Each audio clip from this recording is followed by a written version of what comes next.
ça fait du bien de retrouver son public. Salut à tous, bienvenue pour PSG Bordeaux, l'un des matchs phares de la saison, 32e épisode du championnat de France.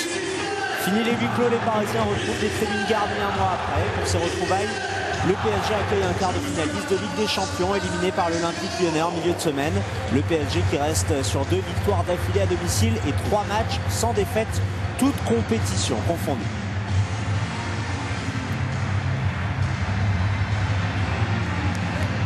Alors le problème, c'est que Bordeaux ne réussit pas vraiment au Paris Saint-Germain ces dernières années. Un seul but du PSG en 8 matchs. Et une question en introduction de cette rencontre.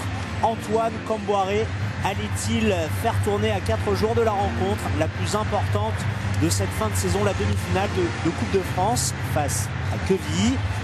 Et après ces poignées de main, eh bien la réponse est non, car l'entraîneur du PSG a décidé d'aligner son 11 de départ habituel avec une seule petite modification, à savoir Grandi Ngoyi remplaçant au milieu de terrain Jérémy Clément qui est suspendu du grand classique, donc avec Edel dans les buts, Jalé Camara, Sako Armand derrière, Makelele Ngoyi à la récupération, Djouli à droite, Sessegnon à gauche et le duo d'attaquants habituel. Ces deux joueurs qu'on n'a pas assez vu cette saison ensemble, liés aux blessures de ces deux éléments, à savoir Guillaume O'Haraud, auteur de 4 buts cette saison et le meilleur buteur du Paris Saint-Germain cette année. Mais Bouterding, 12 réalisations pour l'international turc. Le trio arbitral dirigé par Alexandre Castro, qui n'a arbitré le PSG qu'à une seule reprise cette année. Et il a plutôt porté chance au rouge et bleu avec un succès 4 buts à 1. C'était il n'y a pas très longtemps, 4-1 face à Sochaux. Poignée de main entre deux entraîneurs qui s'apprécient énormément, Antoine Camboiré et Laurent Blanc. Et voici justement les 11 joueurs alignés par le technicien bordelais. Ramé dans les buts, Chalmé, Siani, Planus, Tremoulinas. Ça, on y est habitué du côté girondin. Lazil et Sané. Là, il y a de la nouveauté au niveau du milieu de terrain, parce que Diarra et Fernando sont absents pour blessure. Donc Sané, Plazil, milieu de terrain défensif. Et puis ce 4-2-3-1 avec Gouffran, Gourcuff et Wendel en joueurs offensifs, soutenus par Marouane, soutenus évidemment, plutôt qui soutiendront Marouane Chamakh à la pointe de l'attaque bordelaise.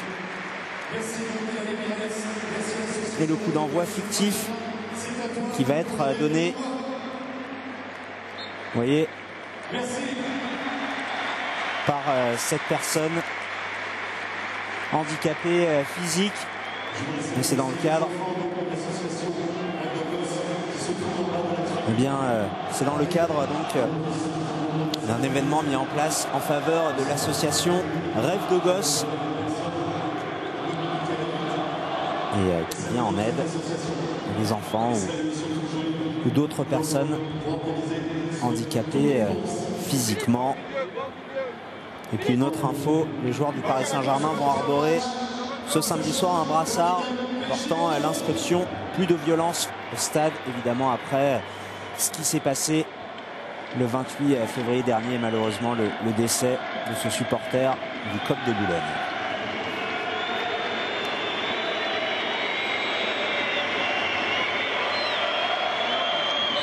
L'élimination de la Ligue des Champions va-t-elle affaiblir mentalement et physiquement les Girondins?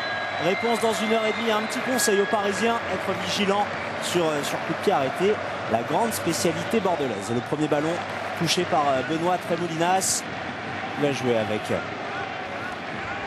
Michael Siani, qui a été formé en région parisienne au Racing Club de France. On va ensuite de partir vers la JOCR. Il n'est pas beaucoup joué à la GIA, Michael Siani. Il a surtout percé au haut niveau à Lorient avant d'être transféré l'été dernier à Bordeaux et de connaître sa première sélection en équipe de France. C'était face à l'Espagne début mars. Et Ludovic Sané qui va être chargé de jouer le rôle occupé habituellement par Alou Diarra. Un rôle importantissime quand on connaît l'expérience et la qualité du capitaine girondin. Le changement de côté vers Tremoulinas, qui avait été à l'origine du but victorieux lors du dernier Bordeaux-Paris Saint-Germain. C'était un centre de Tremoulinas qui avait amené au but de la victoire, signé Yaroslav Plazil. Un but de la tête en début de match. une victoire 1-0. Je ne vous ai pas d'ailleurs parlé des confrontations entre ces deux équipes au Parc des Princes, et le bilan qui est favorable aux Parisiens avec 16 victoires, 9 nuls et 10 défaites. Et le dernier, PSG Bordeaux, avait donné lieu à un succès des Parisiens 1-0, une réalisation de Guillaume O'Haraud.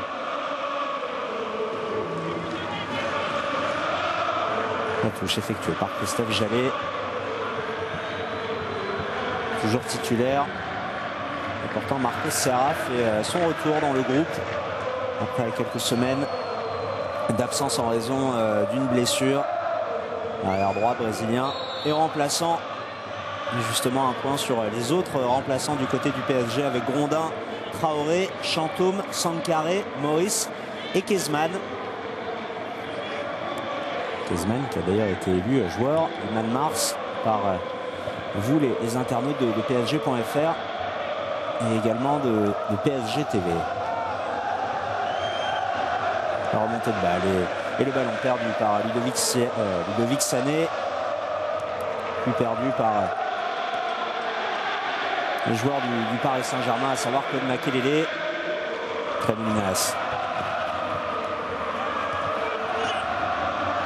On a envie de voir une équipe parisienne conquérante, surtout, je vous l'ai dit, à quelques jours de ce match à Caen. Ça se jouera à Caen, la demi-finale de Coupe de France au stade Michel Dornano, le stade rouennais, le stade de Rouen, Robert Diochon, où Quevilly avait joué ses précédents matchs, n'étant pas homologué pour raison de sécurité. Le centre de Tréminas complètement manqué. Et donc dans 4 jours, Quevilly, Paris Saint-Germain. Je vous donne déjà le rendez-vous.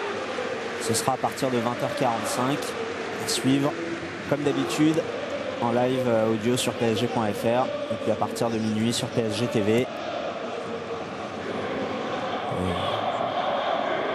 Cette rencontre de Coupe de France, elle est évidemment capitale, mais il ne faut pas ménager les derniers matchs de championnat. Ça peut permettre d'engranger de la confiance pour la Coupe justement, et puis aussi pour la saison prochaine. Parce que cette saison, il va falloir l'oublier malheureusement sur le plan sportif. Alors que Wendel va chercher à jouer avec Marwan Chamakh, Yoann Gourcuff, vers Mathieu Chalmé, avec Yaroslav Klazil, Chalmé de nouveau. Le centre du gauche, Zoumana Camara qui va dégager ce ballon de la tête. Pour le moment, l'entame est bordelaise avec les espaces trouvés là, et le ballon vers Marwan Chamakh, heureusement qu'il n'avait pas anticipé sur ce centre-tir. Tréminas face à Christophe Jallet, ou plutôt Ludovic Jouli, et ça ne passera pas. Je vous parlais d'entame bordelaise. Et l'illustration avec cette frappe, ce centre. Un joueur qui aurait pu être parisien, Yoann Gouffran. Pas de faute pour Monsieur Castro.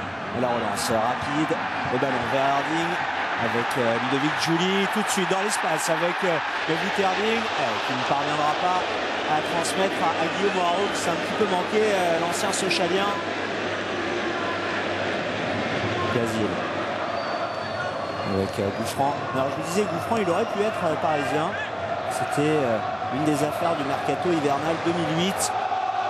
À l'époque, il évolue à Caen, milieu offensif bordelais. Il s'était plus ou moins mis d'accord avec Alain Kézac et les dirigeants du Paris Saint-Germain. Il s'agissait de la première saison où le PSG avait dû attendre les dernières journées de championnat pour se maintenir. Et lié au contexte, au fait que le Paris Saint-Germain ne jouait pas forcément les premiers rôles. Gouffran avait décidé de rester à Caen, alors qu'il avait donné sa parole au PSG. Il avait signé 6 mois plus tard au Girondins de Bordeaux. C'est sa deuxième saison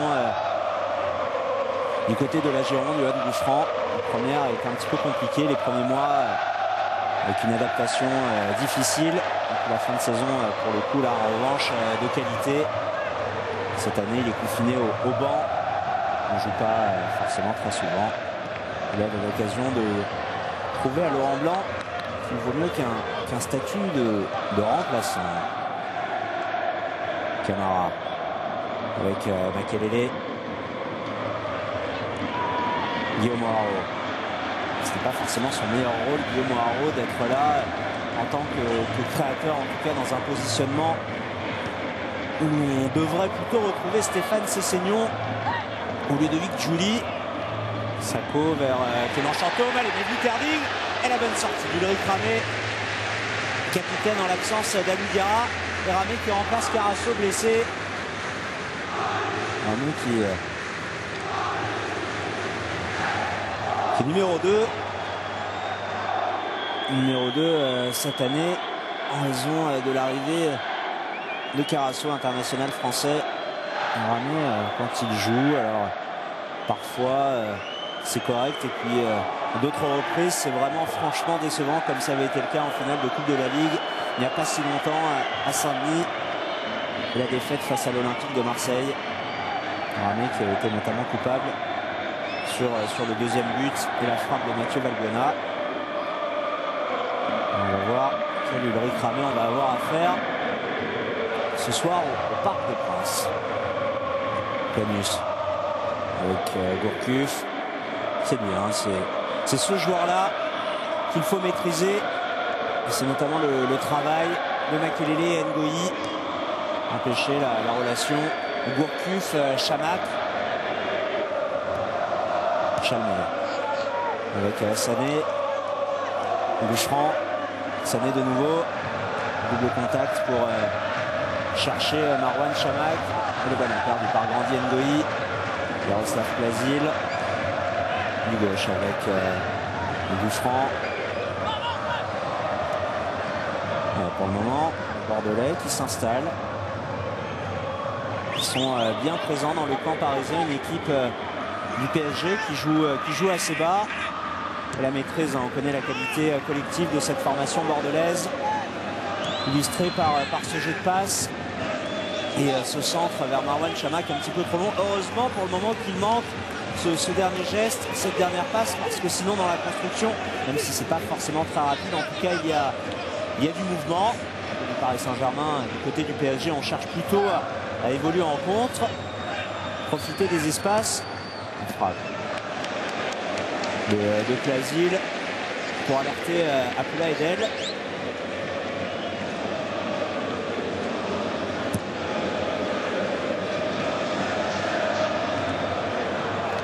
C'est sûr que ces ballons, Guillaume Haro, il les gagne.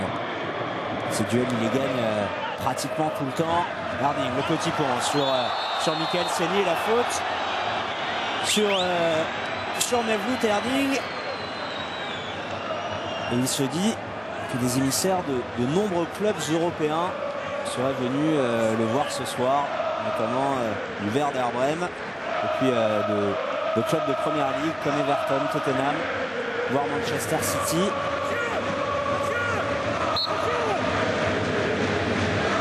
Le premier tiré par Christophe Jallet avec ce ballon qui traîne dans la surface et des Bordelais qui vont peut-être réussir à dégager. Oui, c'est fait. Va peut-être revenir dans la surface bordelaise. Jallet vers Mevlut Harding. Le centre du gauche. Et la reprise en première intention de Stéphane Sessegnon. Et la première mini-occasion, ça n'en est pas vraiment une d'occasion du côté du Paris Saint-Germain. J'allais vous dire que Mevlut Harding, on espère, pour tous les supporters du club de la capitale, on va pas réaliser son match de l'année, lié à tous ces émissaires de clubs européens qui sont donc venus le voir. Comme ça nous permettra de l'avoir encore un petit bout de temps dans la capitale internationale turque. C'est vraiment la recrue de l'été dernier. Meilleur buteur, hein. Heureusement qu'il était là cette saison, parce qu'avec la blessure de Haro, les blessures des attaquants parisiens, de Louyoundoula également. C'est blessé d'ailleurs, Mevlut Harding. C'était lors de la phase aller. Et la réponse au coup franc tiré il y a quelques secondes par Christophe Jallet. Là, c'est tiré par Yohan Gourcuff. Là, la frappe de Yaroslav Plazil. C'est-à-dire qu'on a tellement peur sur coup franc, lorsque l'on voit Gourcuff ou Wendel se charger de ses coups de pied arrêtés. Cette espèce de peur inconsciente qui fait que l'on est peut-être un petit peu plus fébrile du côté des défenseurs parisiens, des joueurs du PSG sur ce type de phase-là.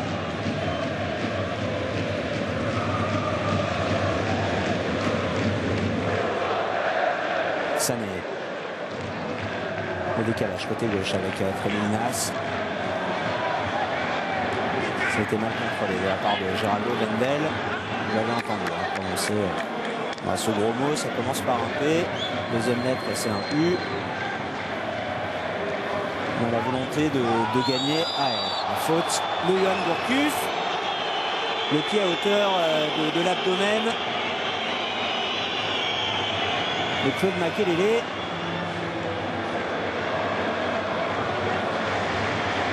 On n'est pas nous blesser notre capitaine et surtout ses joueurs cadres avant que vit Paris Saint-Germain.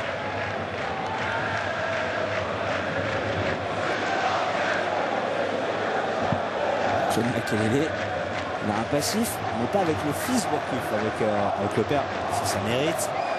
Normalement, un carton jaune, monsieur Castro, même si monsieur Gourcuff n'est pas forcément un joueur méchant. Je vous disais, Makelele, il a un vrai gros passif avec Christian Gourcuff, le père Gourcuff, entraîneur de Lorient après le dernier Lorient Paris Saint-Germain. Vous vous souvenez, le joueur usé, dépassé.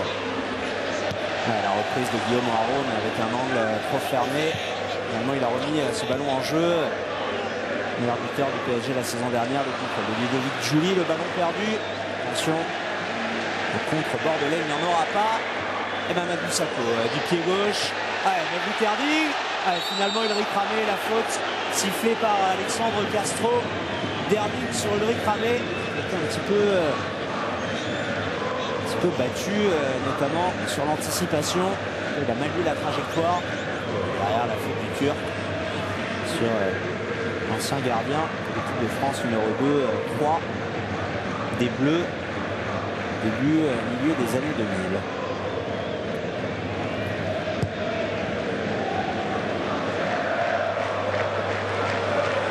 Ça a été vite, c'est parti, un dégagement d'Ulrich Ramé, le ballon piqué, il y a une tentative de lob, tentative de Yoann Gourcuff. Pas vraiment s'il a cherché à lober Apoula Edel. J'ai l'impression qu'il voulait centrer Gourcuff. Et derrière, par sécurité, ce ballon, on n'avait pas l'impression qu'il était cadré, mais l'Arméno camerounais a décidé de l'envoyer en corner.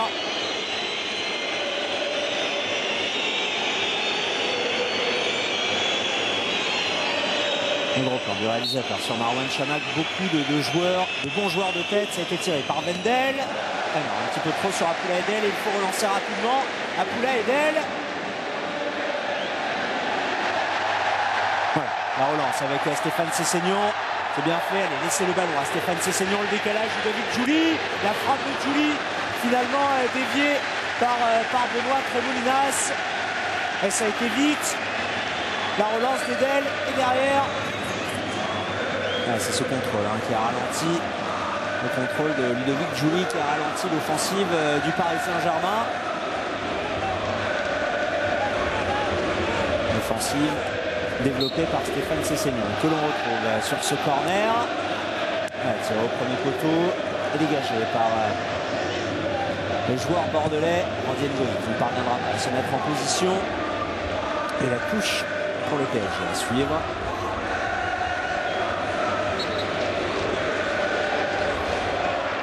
Alors, je l'ai évoqué, le banc parisien, aussi le banc bordelais avec Enrique Jurietti, Jussier, Abou Traoré, Bélion, Kavenaghi et le gardien numéro 3 des Bordelais, à savoir Abdoulaye Keita, en raison de l'absence de Cédric Carasso sur blessure, je vous en ai parlé tout à l'heure. Puis d'autres absents, cette fois côté parisien. Alors, Jérémy Clément, suspendu, ça, je vous en ai parlé en introduction, présentation de cette rencontre. Et puis deux joueurs qui ont évolué cet après-midi avec la CFA, deux cadres, Peggy Louindoula, qui revient de blessure, puis évidemment Grégory Coupé. C'est le grand retour de Grégory Coupé sur un terrain, près de 5 mois après sa grave blessure à la cheville. Et il pourrait, alors peut-être pas pour Quevilly PSG, mais pour le prochain match de championnat, c'est à Geoffroy Guichard face à Saint-Etienne. Il pourrait être mis en concurrence avec Abdoulaye Edel à partir de ce match face aux Stéphanois. Pourquoi Grégory Coupé a-t-il mis l'accent sur le fait de revenir pour ce déplacement dans le Forez? Tout simplement parce qu'il a été formé à Saint-Etienne, et Grégory Coupé. Alors, ça c'est pour les bonnes nouvelles concernant le gardien numéro 1 du Paris Saint-Germain. Malheureusement, il y en a eu une mauvaise en milieu de semaine. Grégory Coupé qui a perdu son père. Et évidemment, tout le Paris Saint-Germain tient à adresser une nouvelle fois ses sincères condoléances à l'ancien gardien de l'équipe de France.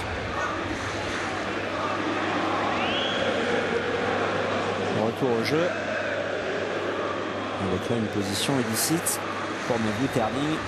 Comme Camboire, il peut dire non, mais si, il y avait bel et bien en jeu de la part du franco-turc. C'est Sognon avec Claude Makelele. On a du mal, à trouver O'Haro et Erving. L'équipe parisienne qui est un peu coupée en deux avec les 4 défenseurs, les 4 milieux très proches. C'est des lignes très proches l'une de l'autre. Et puis devant les 2 attaquants, mais on a du mal à trouver. Et ça, c'est lié à la domination bordelaise. Après 18 minutes de jeu, il ne s'est pas forcément matérialisé par de réelles occasions. Un nouveau coup franc en faveur du club de la capitale, tiré par Christophe Jallet. Ça va revenir sur Ludovic Jouli. 2 joueurs de grande taille. Et la frappe, peut-être la voici. L'ouverture du score, non. Et le drapeau s'est levé. Alors, y avait-il hors-jeu de Ludovic Jouli? Et ce plat du pied. Ouais, c'est bien arbitré de la part de M. Castro. Il y avait position illicite de la part de l'ancien monégasque. Après cette frappe de Claude Makelele, on n'est pas habitué à le voir frapper le capitaine parisien. Et cela ne débouchera pas sur l'ouverture du score pour le PSG. Jolie avec Sako. Toujours autant de difficultés, je vous en parlais tout à l'heure, à ressortir ce ballon. Yann Boucheron, le duel devant Sylvain Armand, les feintes de centre. Là, il n'y aura pas de feinte de la part de Mathieu Chablis. C'est pas terminé. Les difficultés pour les Bordelais à mettre ce ballon dans la surface parisienne. Et voilà ce que l'on avait envie de voir, c'est-à-dire du jeu rapide, du mouvement. Voilà. Et en une touche, le décalage a été fait. Jallet avec Mehdi Terling. Il n'y aura pas de faute. Et si, voilà, ce sera un nouveau coup franc en faveur du Paris Saint-Germain, un petit peu plus intéressant que le précédent. Et donc ça a été sifflé en faveur des Girondins. Non, c'est bien ça. Il s'appliquait PSG. Malheureusement pas la même réussite que les Girondins de Bordeaux sur coup franc, sur corner. C'est vraiment dommage d'ailleurs parce que quand on est dominé, on a la possibilité de marquer comme ça grâce aux qualités aériennes d'un Chamac, d'un Fernando. Ça peut aider. Il y en a des joueurs de taille, avec notamment Guillaume O'Haro. Également la montée de Grandi Ngoï s'appliquer. On a joué, on a cherché au deuxième poteau. Ngoï justement. Ah, ça aide d'avoir des joueurs de grande taille pour marquer, mais aussi, vous voyez, c'est Marouane Chamakh, un peu dans le style de ce que faisait Guillaume O'Haro très bien la saison dernière, en défendant sur coup de pied arrêté adverse. C'est Marouane Chamakh qui est venu envoyer ce ballon en touche. Sylvain Armand. C'est propre. Et Yann Gourcuff avec une seule solution dans la profondeur. C'est Yohan Gouffran. Pas de hors-jeu. Elle avait une sortie heureusement d'Abdoulaye Edel. Mais ça paraît incroyable du côté de la défense parisienne, alors qu'on a attaqué qu'à 2 Bordelais et qu'il y avait peut-être 4 ou 5 Parisiens qui reculaient et qui n'avaient pratiquement, allez, on va dire, plus de coup franc à marquer, de se retrouver en position, en tout cas d'être sur la défensive. Vous voyez, il était hors jeu. Il était hors jeu. C'est pas normal malgré tout, même s'il était en position illicite. Yohan Gouffran, que ni Sako ni Camara n'aient pensé aller au marquage, en tout cas à être vraiment très très près de lui. Le changement de côté de Gourcuff vers Chalmé. Planus.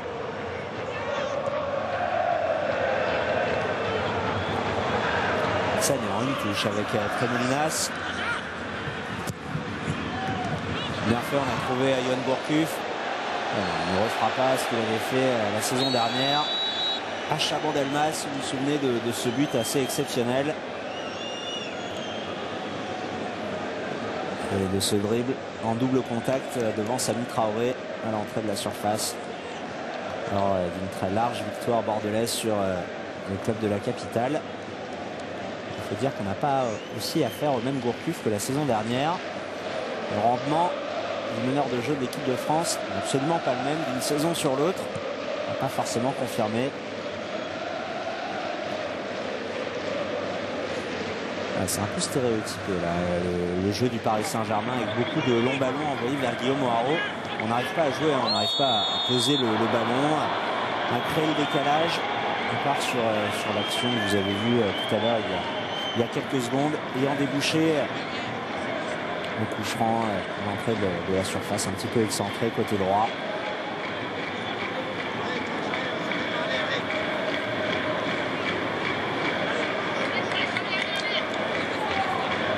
Lou Diarra dans les tribunes. Le ballon perdu et derrière le face-à-face avec Mevlou Terding qui va prendre la profondeur, la frappe de Mevlou Terding. C'est pas terminé ici parce que ça a été repoussé par Marc Planus. C'est compliqué parce qu'il s'est un petit peu enfermé, l'ancien attaquant du football club de Sochaux, et il a été obligé de frapper avec son mauvais pied, le gauche. Ça, c'était une réelle occasion de but. C'est marrant, c'est manqué. Yohan Gouffran qui va profiter de l'erreur du défenseur parisien pour derrière obtenir un coup franc.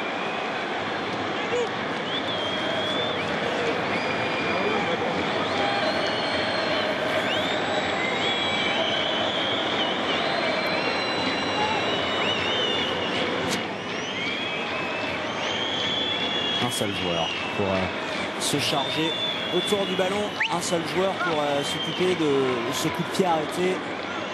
C'est simple, quand c'est à droite, c'est un gaucher qui le tire, et réciproquement le gaucher c'est Wendel, le droitier c'est Gourcuff. Une vraie grosse qualité de frappe Wendel, avec souvent des ballons un peu flottants entre guillemets avec Juninho. Alors va-t-il frapper directement? Je dirais pas, il va plutôt chercher à trouver l'un de ses coéquipiers. Ils sont 5 à être présents dans la surface. Et non, ce sera finalement dans les gants d'Abdoulaye Edel.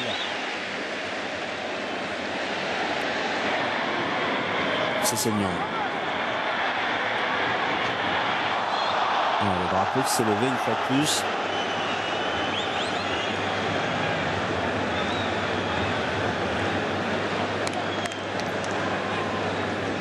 Belle prise de balle d'Abdoulaye Edel.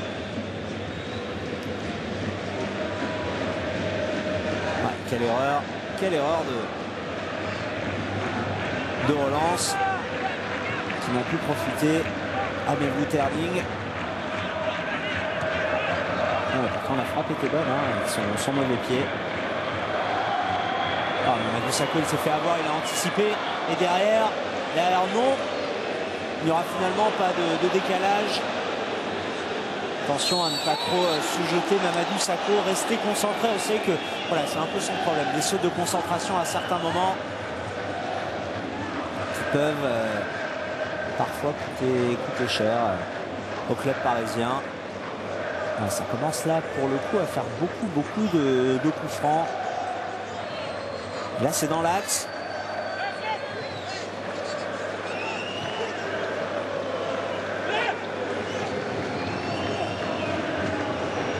grosse trentaine de mètres.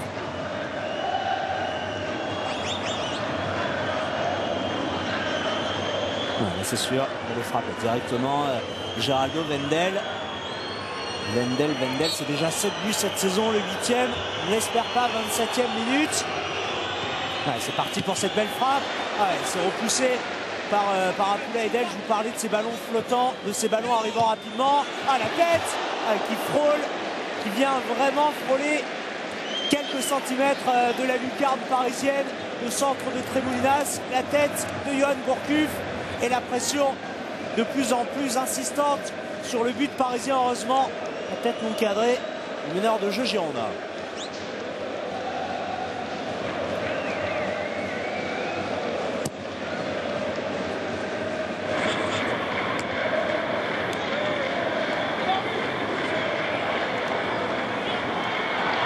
Le ballon récupéré par Christophe Jallet, la faute de Ludovic Sané. Ce serait bien, monsieur Castro, pour toutes ces fautes à hauteur du milieu de terrain, histoire d'empêcher les contre-attaques parisiennes de sanctionner. Il y avait tout à l'heure eu la faute sur Claude Makelele de Gouffran, si je ne me trompe pas. Là, c'est Sané.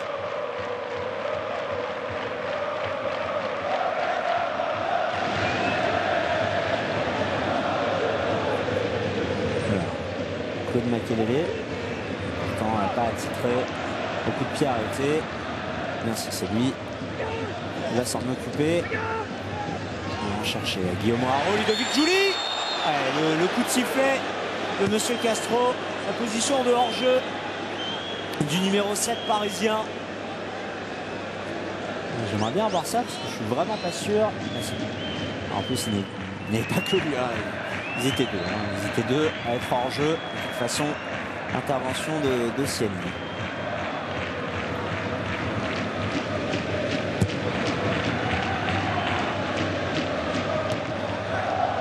Le duel remporté de la tête par Sylvain Armand. Armand avec O'Haro. Armand de nouveau. Le ballon n'est pas sorti. Grandi Ngoï. O'Haro avec Ludovic Giuli. Il est passé. Il a la solution. Guillaume O'Haro. Ça a été donné une toute petite seconde trop tard.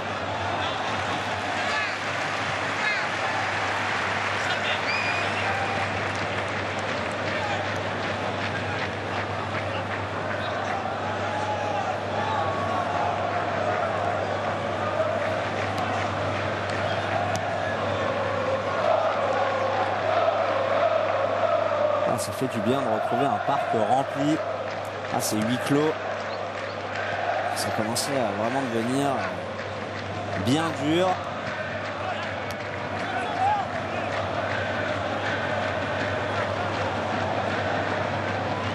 Pour avoir assisté au dernier Paris Saint-Germain Boulogne-sur-Mer, même si la victoire était présente avec le succès 3-0 des hommes de Camboiré, franchement c'était... Ça ne ressemblait absolument pas à un match de football. Car c'est une fête évidemment liée à votre présence, à vos encouragements. Et sans vous, ce n'est évidemment pas la même chose. Et attention, n'a-t-il pas touché le ballon de la main, Ulrich Ramé? Ça va être un carton rouge sur une nouvelle erreur défensive du côté bordelais. Le voici. C'est peut-être le tournant de cette rencontre. En tout cas, le premier moment très important de ce Paris Saint-Germain Bordeaux à la demi-heure et l'exclusion d'Ulrich Ramé. Et on avait déjà vu un problème de communication entre le gardien bordelais et sa défense. Eh bien, voici une nouvelle preuve et Paris qui va évoluer en supériorité numérique. C'est entre Siani, non, en fait, c'est Siani qui cherche à dégager et qui ne voit pas Melvou Terling dans son dos et qui donc envoie le ballon sur le franc-couture. Et derrière Ramé qui a ce mauvais réflexe, parce que franchement dans ce cas-là, il vaut peut-être mieux laisser passer le ballon et laisser à Erding le but du 1-0 et rester à 11 contre 11. Eh bien Ramé, non, il a décidé de sortir ce ballon avec sa main droite en dehors de sa surface de réparation. Et là, on va être obligé de faire rentrer Abdoulaye Keita. Ouais, ce nom ne vous dit forcément pas grand-chose. C'est le gardien numéro 3 des Girondins de Bordeaux. Michael Ciani, plus forcément le même défenseur depuis sa sélection en équipe de France lors du match des Bleus face à l'Espagne. C'est toujours compliqué à digérer quand vous réalisez une saison de qualité. Il y a évidemment derrière la concrétisation avec une sélection en équipe nationale. Face à l'Espagne, n'avait pas été bon, Michael Ciani. Et depuis, c'est plus forcément le même Ciani. On l'avait aussi vu pas forcément exceptionnel lors du match aller le quart de finale aller de Ligue des Champions à Gerland. Alors on met un petit peu de temps. Abdoulaye Keita, pas simple, hein. Pas simple pour un jeune gardien numéro 3 de rentrer comme ça dans un stade aussi impressionnant que le Parc des Princes, avec toute cette ambiance, cette pression. Et vous voyez, ça c'est évidemment pour mettre en confiance son gardien. Une petite tape de Laurent Blanc sur l'arrière du crâne. C'est Yoann Gouffran qui va sortir. Alors, que se passe-t-il?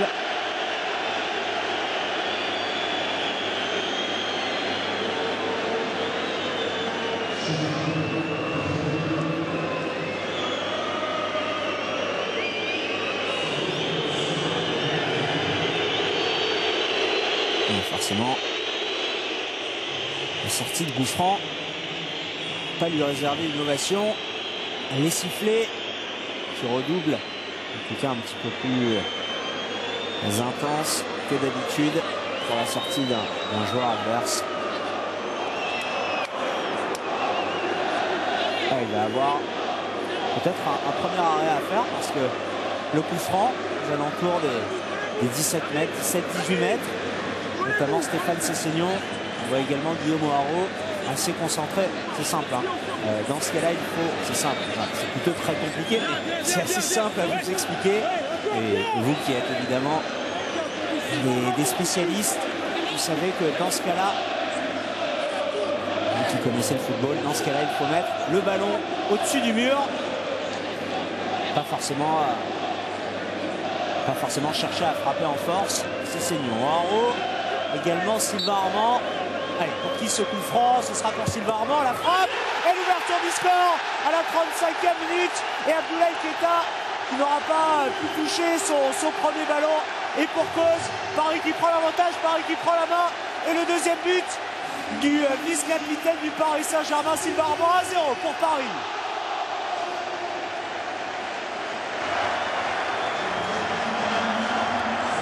Ouais, tout cela lié à une erreur de défense, à une erreur de Michael Ciani.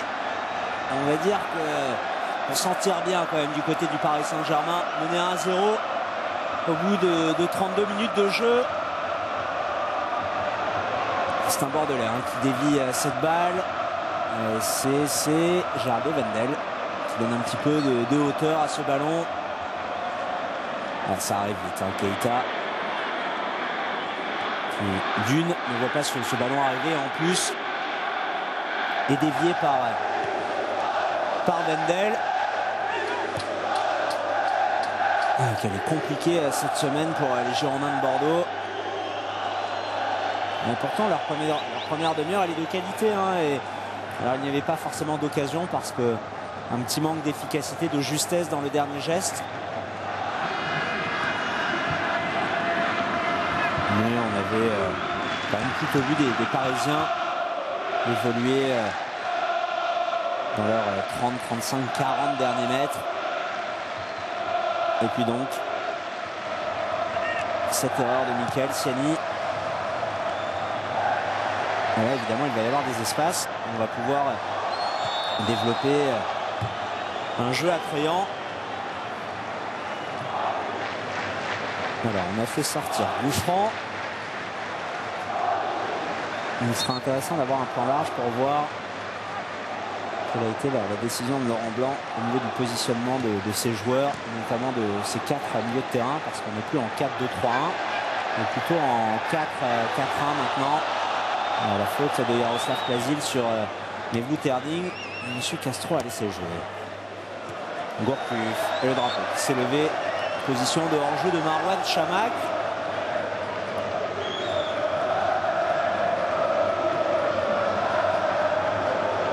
Ça va être un 4-4-1 avec Sané Plazil toujours à la récupération. Wendel à gauche. Et puis peut-être Gourcuff à droite. Chamakh seul en pointe. À moins que l'on joue en 4-3-1-1 avec donc 3 milieux de terrain, Sané Plazil, Wendel et puis Gourcuff. Un cran au-dessus derrière Chamakh. Ouais, il semblerait que le meneur de jeu bordelais évolue un petit peu plus haut que ces 3 milieux de terrain. Ludovic Jouli, il a de l'espace, il va vite, ça on le sait. Abdoulaye Keita, de mauvais dégagement.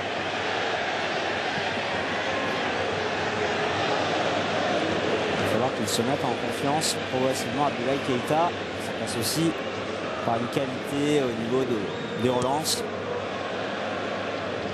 Quand on sait que Mathieu Valverde, il n'y a pas si longtemps, était numéro 3. Il y avait également Kevin Olympa, qui évolue désormais en Ligue 2. Olympa, il a été prêté à Angers.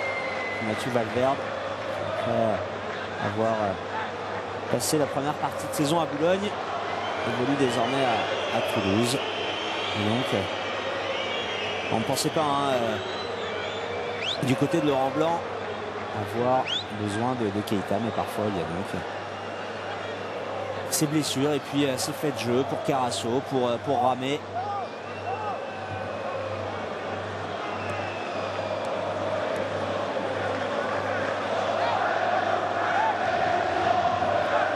Lanus.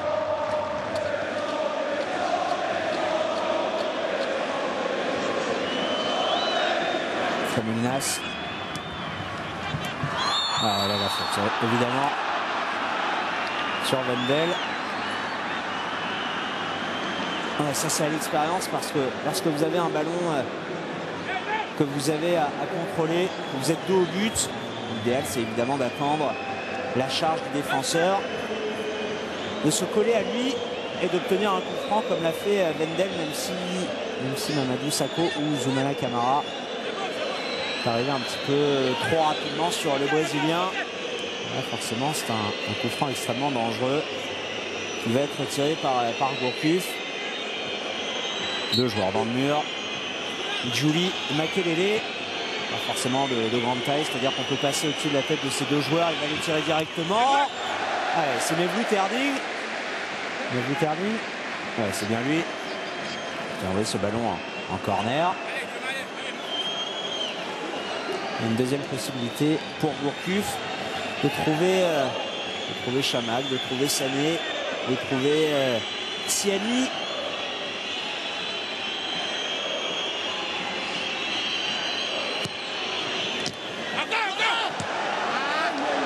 Finalement, Christophe Jallet ne va pas prendre le moindre risque.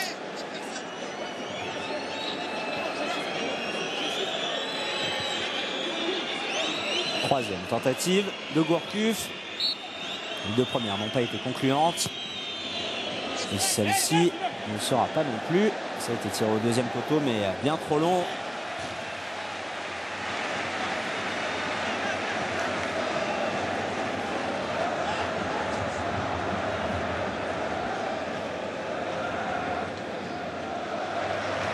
Ngoï, il faut peut-être aller un petit peu plus vite au niveau des enchaînements contrôle-passe.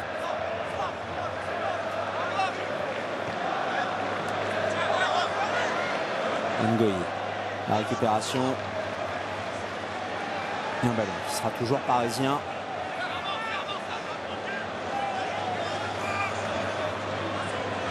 Et Matéa Kesman. Matéa Kesman mis en évidence.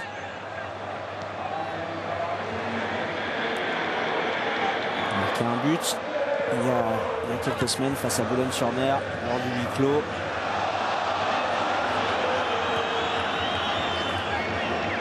Donc lorsqu'il est revenu du Zénith Saint-Pétersbourg, il avait été prêté. Pas forcément très bien loti dans la hiérarchie des attaquants parisiens, arrivant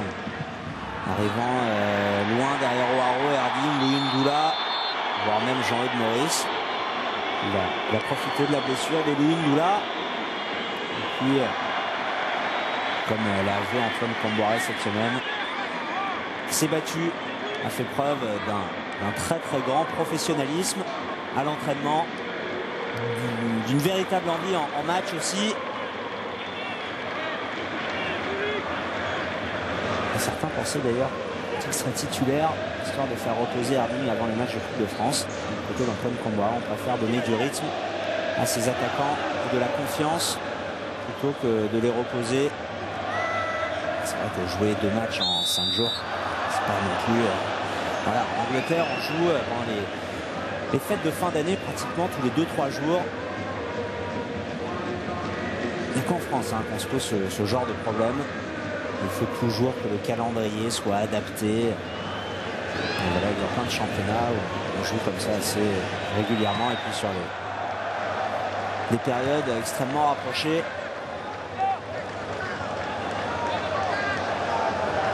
Ça peut Asile. C'est de s'en sortir. Oui, mais non.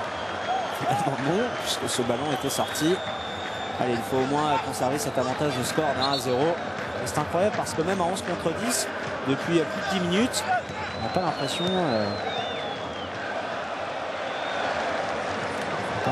que les Parisiens jouent un de plus. On va être sincère avec vous. Toujours cette sérénité dans le jeu chez les Bordelais.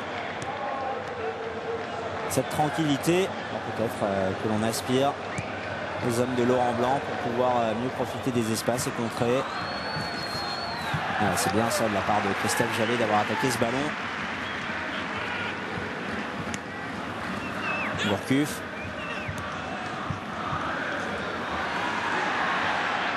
Mais Erding, c'est bien fait. Le contrôle en pivot pour ensuite se mettre dans le bon sens. Il y a une solution avec Stéphane Cessignon à gauche. Ça c'est pour Claude Makélélé, mais ça a été mal donné. C'est dommage. Dommage. Est-ce qu'il y avait mieux à faire? Ça passe un petit peu mollassonne. Mais même Erding. Et tout de suite, cette remontée de balle bordelaise avec Marouane Chamakh et Mathieu Chalmé qui ne s'en sortiront pas devant Sylvain Armand. Et tout de suite, le ballon délivré à destination de Stéphane Cessignon. C'est magnifique ce qu'il vient de nous faire, l'international béninois. Le double contact, il y a le duel devant Marc Planus. Et on change de côté, la reprise. Ah, c'est magnifique. Quelle reprise de volée. Et quelle tentative de Ludovic Giuli. C'était un mouvement initié par Stéphane Cessignon. Et Abdoulaye Keïta, il la touche. Heureusement pour les Girondins de Bordeaux parce que c'était cadré.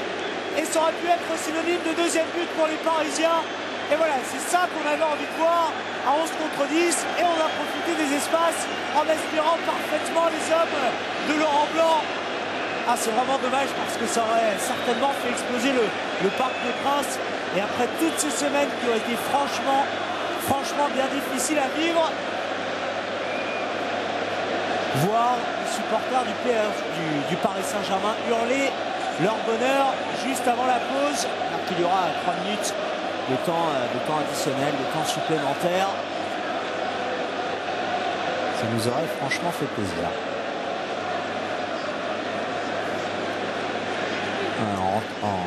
En retombant, Abdoulaye Keïta,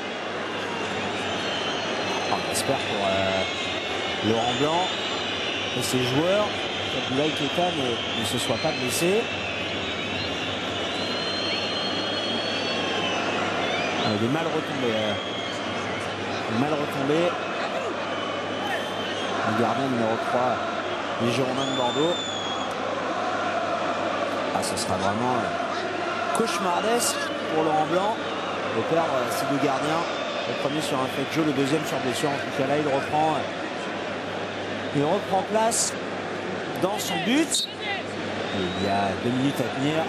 ensuite un quart d'heure pour guérir une éventuelle blessure, un éventuel problème à la cheville, hein, parce que c'est après cette parade, le fait qu'il ait bondi, Abdoulaye Keïta s'est blessé. Ah, que c'était bien joué de la part de Stéphane Sessegnon. D'abord le double contact et puis ensuite voilà, c'est ça qu'on a envie de voir chez Stéphane Sessegnon. Et parfois on sait qu'il manque de régularité et qu'il a ces gestes exceptionnels. Abdoulaye Keïta qui s'en sort miraculeusement, parce qu'après la bourde tout à l'heure de Michael Ciani et ayant conduit au rouge d'Ulrich Ramé, et bien là Keïta, il a mis du temps à dégager. Il a envoyé le ballon dans une partie assez sensible du corps humain. Je ne vais pas vous faire de dessin. Ouais. Le Viterling qui a pris ce ballon exactement à cet endroit-là.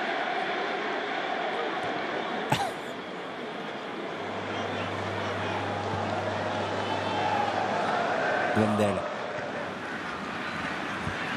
Avec Gourcuff. Plaisir. On demande une main. Alexandre Castro qui l'a joué. Mukele vers Julie.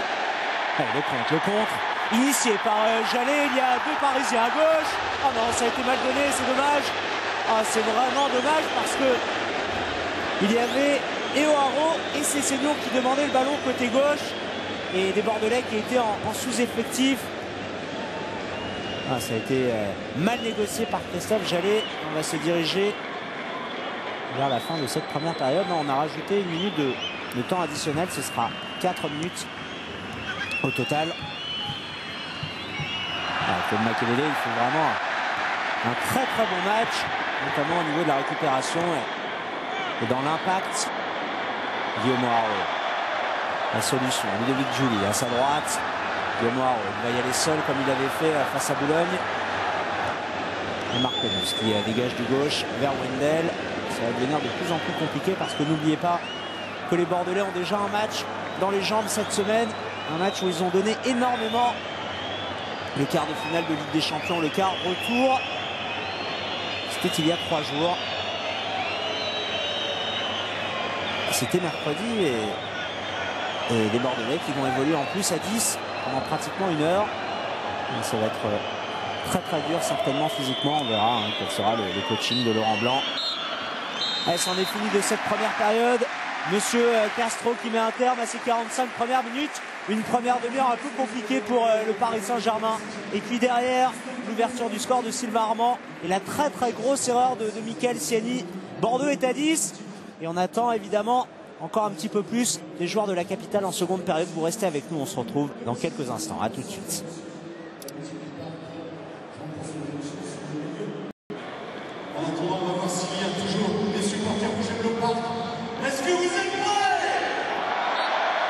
De retour au Parc des Princes pour les 45 dernières minutes de ce Paris Saint-Germain-Bordeaux. Une première mi-temps qui nous a plu.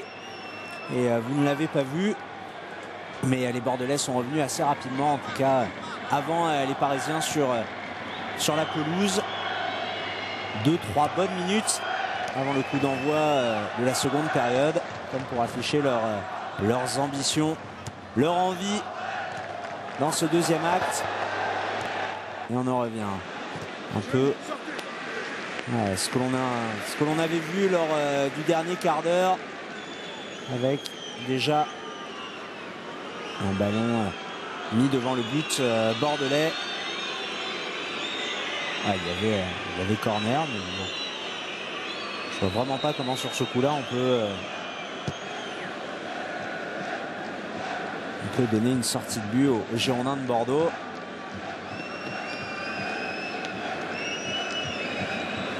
Toujours des choses qui m'étonneront par rapport aux arbitres. Wendel, c'est bien fait avec Trémoulinas.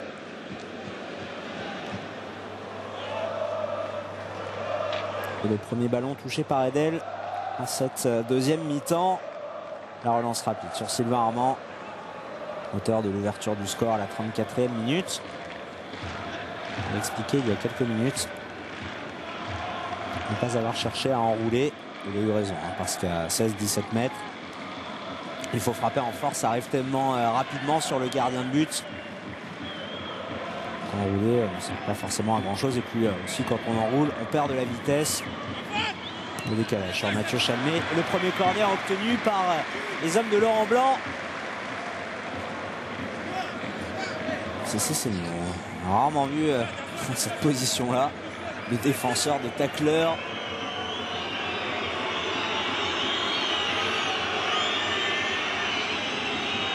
Et toujours ces possibilités. Cette menace. Sur coup de pied arrêté. Le gros plan sur Michael Siani. Le duel entre Siani et Zoumana Camara. Les deux défenseurs centraux. Wendel au deuxième poteau. Il aura réussi à trouver Siani. Et la tête non cadrée de l'ancien Lorientais. Qui est d'ailleurs un ancien partenaire de Christophe Jallet. Les deux évoluaient en Bretagne la saison dernière. Sous les ordres du père de Johan, Christian Gourcuff.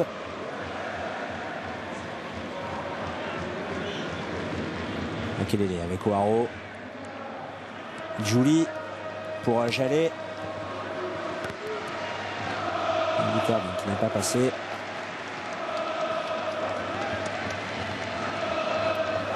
Il ne faut pas oublier qu'en cette fin de saison, pour Merv Viterbi, il y a aussi le titre de meilleur buteur du championnat à aller chercher.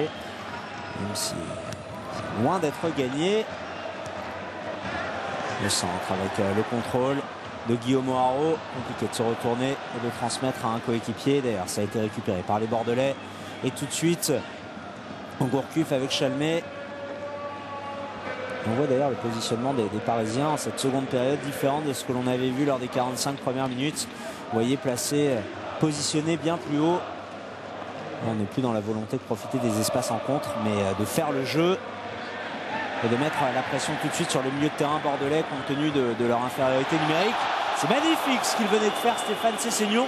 Toujours ces doubles contacts, décidément. Il va pouvoir nous donner des cours. Hein. Leur donner des cours. Cette fois, c'était gauche-droite.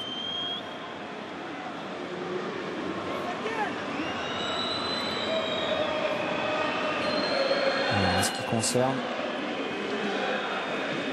le classement des buteurs, Erding, il en est à 12 réalisations cette saison. Et le leader, c'est Mamadou Niang avec 15 buts. Il est donc à 3 réalisations du Sénégalais. Ouais, c'est possible, hein, ça va être compliqué, mais c'est possible. Le coup franc tiré par Stéphane Sessegnon. C'est remis à la tête, c'est quel arrêt! Mais quel arrêt d'Abdoulaye Keïta! On s'est un petit peu moqué de lui, et notamment dans les travées du parc, après sa rentrée pour des dégagements un petit peu difficiles au pied. Et bien voilà, c'est ça qu'on lui demande à Abdoulaye Keïta, d'être décisif sur sa ligne. Ah, c'est dommage que Guillaume Ouaro n'ait pas inscrit le deuxième but de cette rencontre et plus ou moins scellé le sort de ce match. On va peut-être être maintenant, non, parce que ça a été capté ce corner directement par Keïta. Ouais, l'arrêt, la main droite ferme sur cette tête, mais Guillaume Ouaro, bon, il apporte toujours autant dans le jeu, mais devant le but, c'est compliqué, hein. Il a été blessé pendant très longtemps. On aimerait, comme tout supporter du Paris Saint-Germain, le voir marquer d'autres buts, être un poil plus efficace, plus réaliste. Attention à la montée de Yaroslav Plazier, le décalage de Wendel. Ou plutôt Mathieu Chalmé avec Sané. Wendel, justement, le voici. Voilà. Ça, ce sera pour Edel.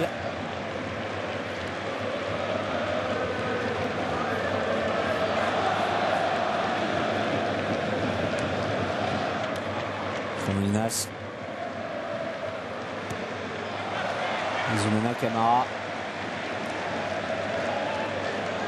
Pourtant il est arrivé lancé, hein, Guillaume Ouaro. Il a choisi le petit côté alors qu'il avait le but grand ouvert sur sa droite.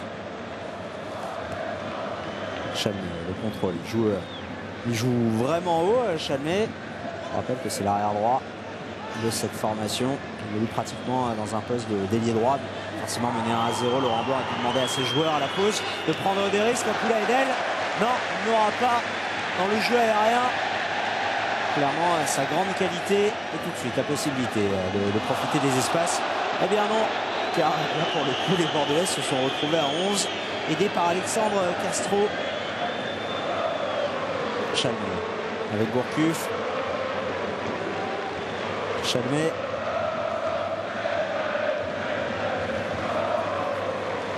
Gourcuff derrière lui vers Marc Planus.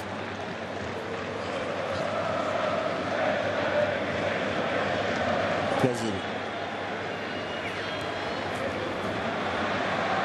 Mamadou Sakho tout de suite vers Mevlut Erding.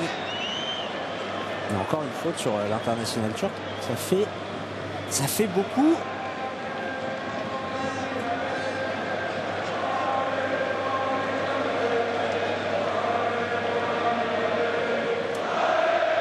On a envoyé les remplaçants parisiens s'échauffer, notamment Mattea Kezman. Et là pour le coup il va y avoir du coaching forcément pour faire reposer les cadres en vue du match à Caen face à Quevilly. Christophe Jallet, une possibilité avec Ludovic Giuli. Il l'a servi rapidement. Voilà. Et non, finalement, le 1-2 avec Mevlut Erding n'a pas fonctionné. Makelele vers Ngoï. Ludovic Giuli qui a cherché à passer en dribblant du gauche. On n'y est pas arrivé. Ah, ça c'est bien fait, la feinte de corps de Yohan Gourcuff. Et la transmission vers Plasil. Gourcuff, Wendel ne pas lui laisser d'espace et ne pas le voir frapper finalement. Encore un décalage côté gauche, le centre de Tremoulinas. C'est plutôt bien fait, que ce soit à droite et à gauche. Les arrières latéraux bordelais ont une qualité de centre assez exceptionnelle.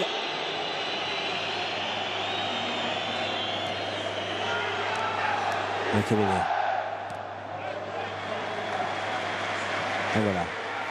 Ça, c'est bien ressorti. En tout cas, on est repassé par Mamadou Sakho. On a trouvé un petit peu d'espace avec Makelele et Cessignon. Guillaume Haro désormais en position de ce ballon. Il a vu Ludovic Giuli à sa droite. Le centre de Giuli. Ah non. Ils étaient deux à vouloir marquer, Erding ou Haro.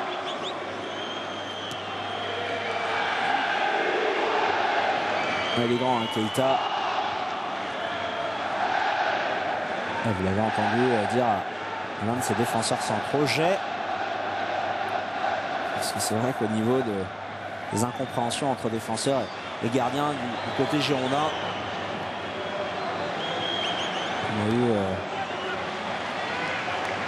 on a vécu la 32e minute. Ça leur a forcément suffi. Et encore un corner. Il se procure un nombre de coups de pied arrêtés.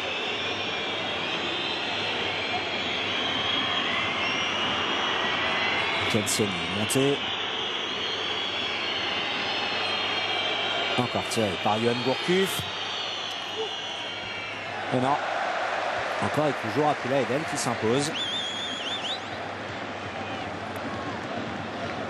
Mais ça va être dur pour Grégory Coupet quand même de prendre la place d'Edel, qui sur ses 5 mois, 4 mois et demi de présence en tant que titulaire dans les buts parisiens, aura commis quelques erreurs, quelques grosses erreurs, comme ça avait été le cas face à Monaco notamment.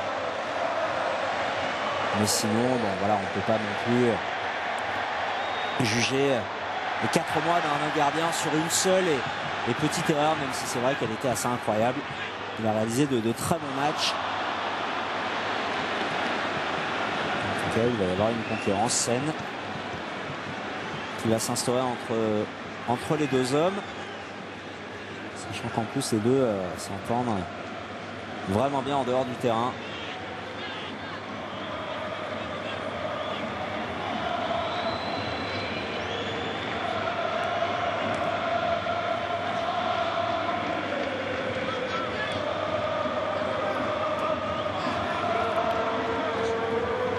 Chalmet avec Gourcuff, intervention de Ngoï. Ngoï lui manque encore la projection vers l'avant, hein. Dans son jeu, il récupère pas mal de ballons, donne de l'impact au milieu de terrain parisien. C'est vrai qu'on en manque un petit peu d'impact du côté du Paris Saint-Germain avec deux récupérateurs comme Clément et Makelele, pas forcément dans l'impact physique mais plutôt dans un centre de gravité assez bas. Ngoï fait du bien à ce niveau-là, mais on va dire qu'il lui manque derrière encore à l'expérience. Forcément, il n'a pas joué énormément de matchs en Ligue 1. Plasil à gauche, il y a une solution. Il l'a vu, l'international tchèque, il a servi. Benoît Tremoulinas, il va chercher à provoquer Christophe Jallet et centré. Et ce sera un corner ou une touche.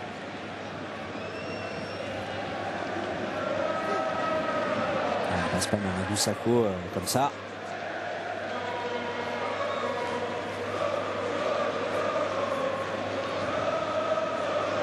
Ce sera une touche pour Bordeaux et Tremoulinas.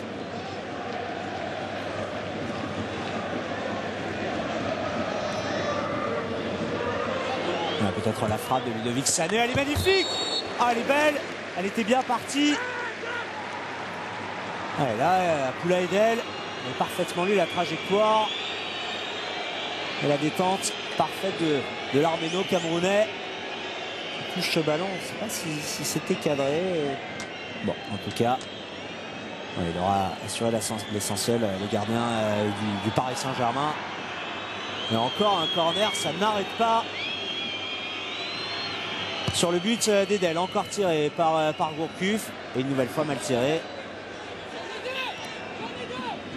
Ça va revenir. La fin, c'est bien fait de Mathieu Chalmé qui s'est mis sur son gauche. Et Poula Edel, encore une fois. Et sentant la menace, Grégory Coupé arriver là d'ici quelques jours. Il s'est dit, bon, le PSG Bordeaux, il va falloir que je sois bon. Et en l'occurrence, il l'est.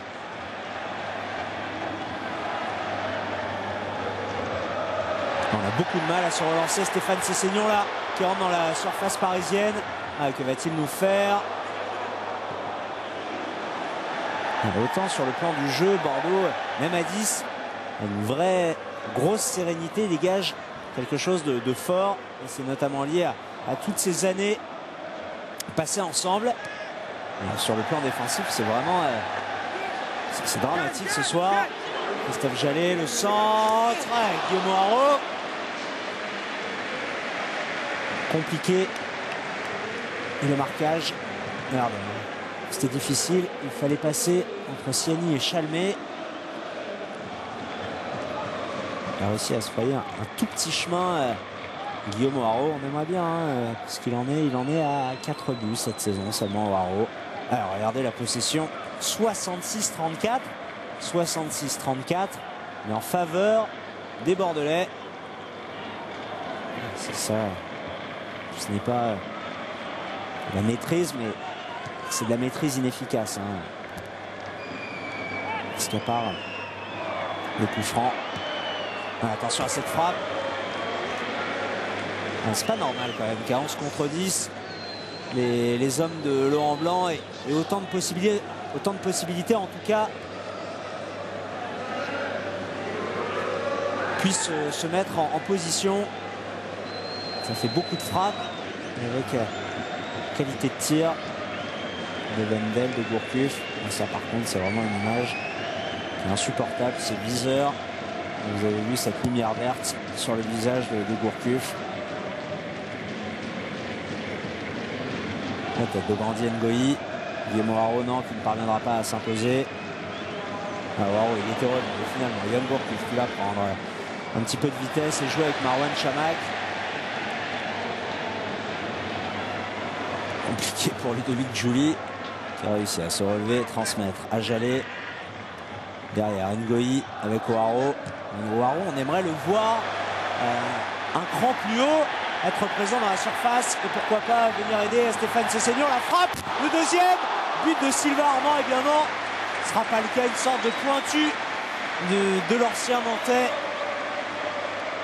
Sessegnon, il joue dans le rythme ce soir, il ne cherche pas, comme malheureusement c'est un peu parfois le cas. Garder le ballon trop longtemps, non, le service. dans le rythme à destination d'Armand. Mais ce n'était pas cadré. Ce n'était pas loin de l'être. Sylvain Armand, il n'avait marqué qu'un but avant ce Paris Saint-Germain-Bordeaux cette saison. Il n'y a pas de faute là d'Armand sur Chalmé. C'est à rien d'y comprendre. Je vous dis, ces arbitres m'étonneront toujours. Pourquoi il n'était pas loin, Alexandre Castro. Et derrière, la transversale pour servir Ludovic Giuli. La frappe de Giuli, complètement dévissée.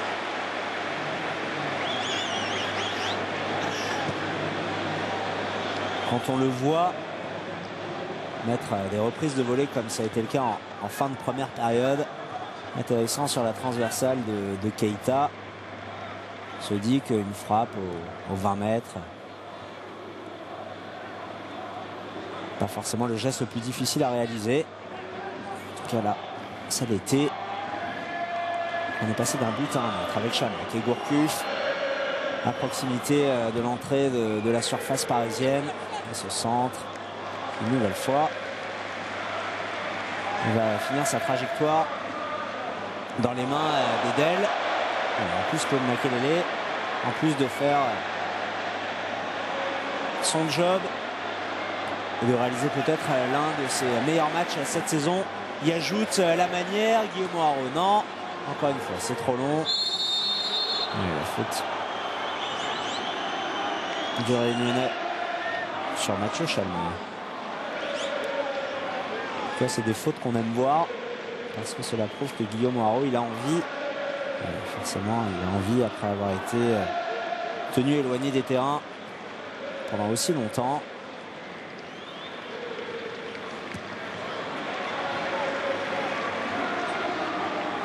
Du côté de Laurent Blanc, il va falloir prendre des risques. Et si l'on veut continuer de jouer le titre, une défaite au Parc après cette phase retour, pas forcément très concluante pour les Girondins. Ce serait vraiment une contre-performance sur le plan comptable. Même si les Bordelais ont encore 2 matchs de retard. Nguyen Makelele. On va schématiser un petit peu le grand physique et le petit qui se projette un petit peu plus et ayant des qualités techniques. Ngoï peut-être pas forcément. Il en a des qualités, Grandi Ngoï, mais il lui manque le rythme de la Ligue 1, le fait d'enchaîner les matchs.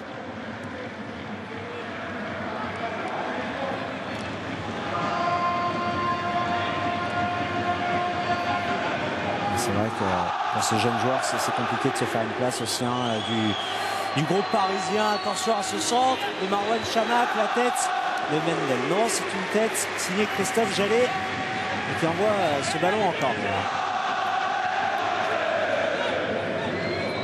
Toujours cette relation privilégiée entre Gourcuff et Chamakh. On a l'impression que ça fait des années qu'on n'a plus entendu ces chants au Parc des Princes, mais ça fait tellement bien de les entendre après ces semaines de frustration. Le corner et la reprise. Oh, le poteau. Et peut-être à l'égalisation, non, car derrière on s'est complètement manqué et sans c'était. Allez, pour le coup, la première réelle occasion pour les Girondins de Bordeaux avec cette frappe et le poteau qui vient repousser le danger du côté d'Abdoulaye Edel. L'Arméno camerounais qui envoie ce ballon, la claquette vers le poteau et derrière. Alors je crois que c'est Michael Siani qui a tout son temps. Ouais, c'est bien lui qui a tout son temps pour ajuster le gardien parisien. Il trouve le moyen à 1,50 m de mettre le ballon largement au-dessus. Quand ça ne veut pas, ça ne veut pas. Forcément, l'élimination en quart de finale de Ligue des Champions, elle est dans les têtes. Et la frustration, elle est énorme parce qu'il y avait la possibilité de rejoindre le dernier carré de la C1, faire partie des 4 meilleurs clubs européens du moment. Imaginez, c'est quand même exceptionnel. Et il y avait pour le coup la possibilité de passer parce que, allez, on va dire qu'entre Lyon et Bordeaux, ça s'est vraiment joué à très peu de choses. Et on n'aura pas tous les ans la possibilité d'accéder à une demi-finale de Ligue des Champions. Et derrière la déception, même s'il y a un titre à aller chercher, un titre de champion de France, la déception est forcément présente. Et en plus, vraiment pas leur semaine au Bordelais avec ce rouge à la demi-heure pour ramer.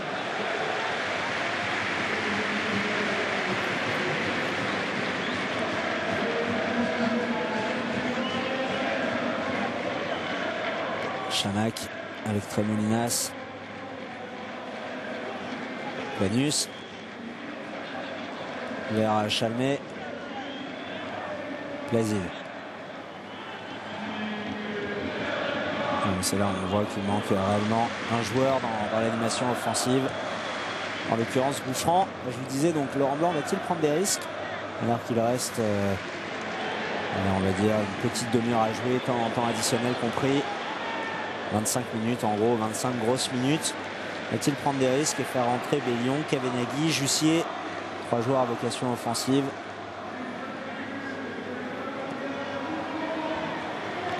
De toute façon, quitte à perdre 2 ou 3-0, peut-être mieux chercher à égaliser, prendre des risques. C'est Seignon.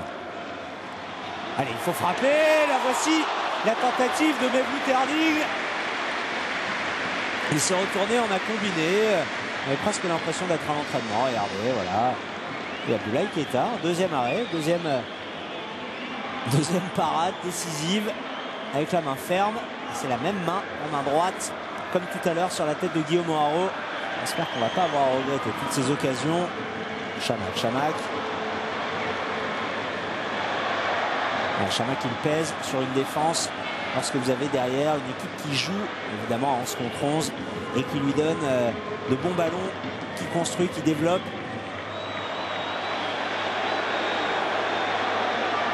Monsieur Castro qui l'a joué alors qu'il avait faute pourtant sur le Marocain. C'est Seignon dans l'espace avec Haro. Tout de suite vers Ludovic Giuli en vitesse, il va passer. Allez, pourquoi pas trouver un coéquipier. Forcément il y a le retour et de Planus et de Tremolinas. Il avait pris le dessus en termes de vitesse Ludovic Giuli dans un premier temps. Voilà, Poula Edel. Heureusement qu'il est sorti parce que il n'y avait absolument personne au marquage sur Wendel. Tremolinas avec Plasil. Yann Gourcuff, ne pas le laisser frapper, il n'est pas passé. Si dans un deuxième temps, et il va servir Mathieu Chalmet pour ce centre, encore et toujours. Le placement parfait d'Apoula Edel.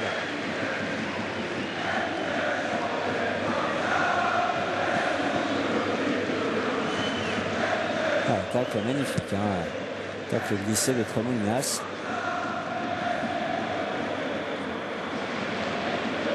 Toujours pas d'entrée ni de Bellion, ni de Kavenaghi, ni de Jussier. Et d'ailleurs à noter aussi du côté parisien, alors que l'on pourrait peut-être faire souffler Erding, O'Haro, Cessignon, Makelele, Giuli, notamment en vue de Quevilly Paris Saint-Germain mercredi, comme Camboire qui pour le moment continue de faire confiance aux 11 joueurs ayant démarré ce match.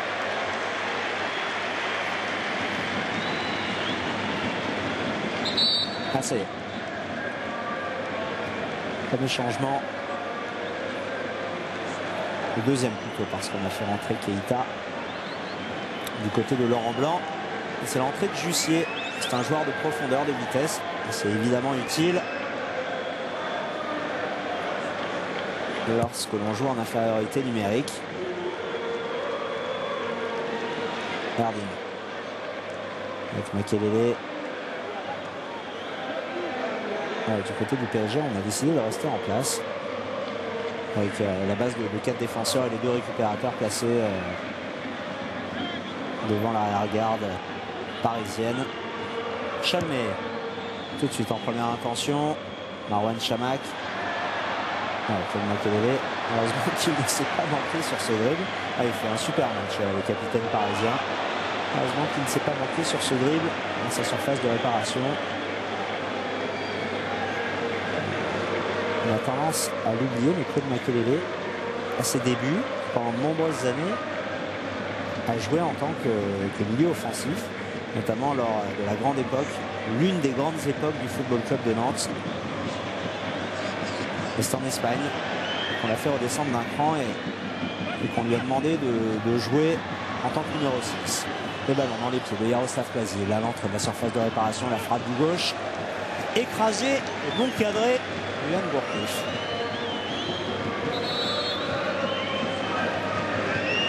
Et voici l'entrée de Jussier. Ah, par contre, on n'avait pas imaginé qu'il remplacerait Jan Gourcuff. On pensait que ce serait plutôt à la place d'un milieu défensif. Ben non, c'est tout simplement pour remplacer le meneur de jeu girondin. Et là aussi, hein, il y a un match en milieu de semaine. Le match en retard. Le Mans-Bordeaux. Peut-être cherche-t-on, là pour le coup, peut-être se projette-t-on déjà sur ce déplacement à Léon-Bonnet.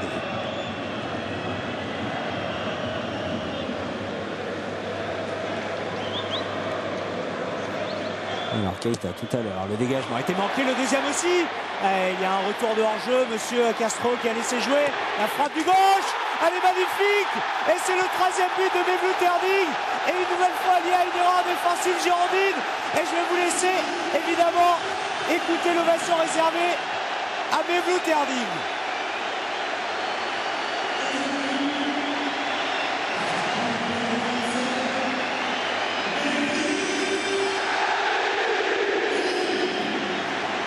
C'est magnifique cette frappe du gauche. Et il a vraiment progressé au niveau de ses frappes avec son mauvais pied. Il y a peut-être une nouvelle erreur d'arbitrage. Voilà. Nouvelle relance manquée. Ah, il y a un retour de position de hors-jeu. On ne voit vraiment pas. À moins que. Il y a quand même à la base un retour de position de hors-jeu. Ensuite, peut-être à l'international turc, n'est pas en jeu au moment où Guillaume Haro lui transmet le ballon. Okay, on ne va pas s'en plaindre. Hein. On a eu tellement d'erreurs d'arbitrage en notre défaveur cette saison que celle-là, on va la mettre de côté. Et le buteur qui sort. C'est le coaching effectué par Antoine Camboire.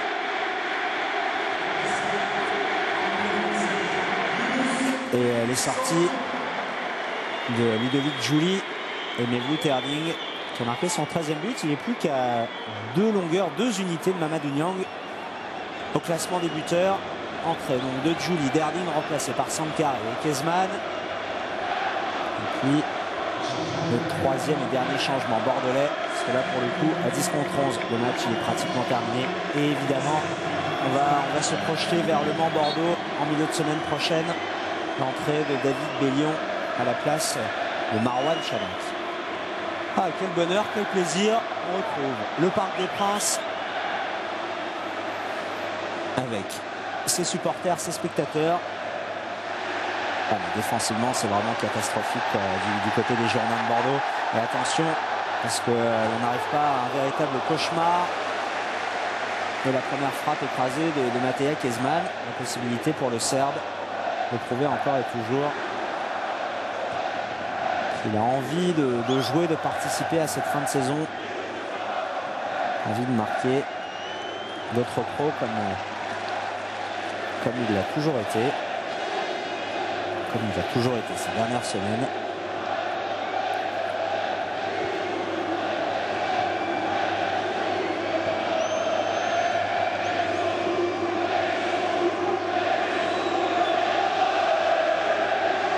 Planus avec Sané.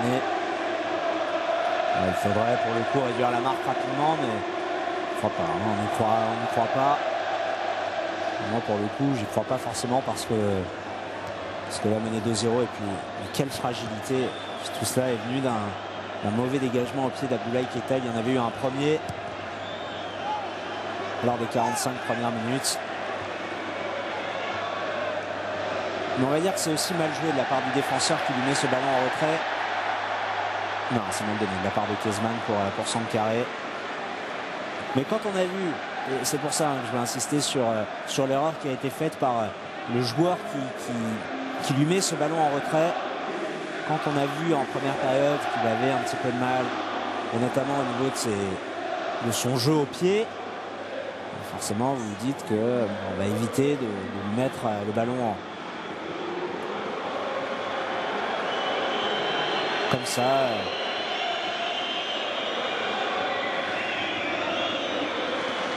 Même si évidemment le coupable est le gardien, c'est Abdoulaye Keita. Quand on sait qu'on a affaire à un jeune gardien qui manque d'expérience et qu'il y a plus ou moins un point faible, eh bien mieux vaut ne pas jouer dessus. Et pourquoi pas mettre le ballon en touche. En tout cas, voilà, ça fait 2-0 pour le Paris Saint-Germain. Et on va enchaîner avec une troisième victoire d'affilée au Parc.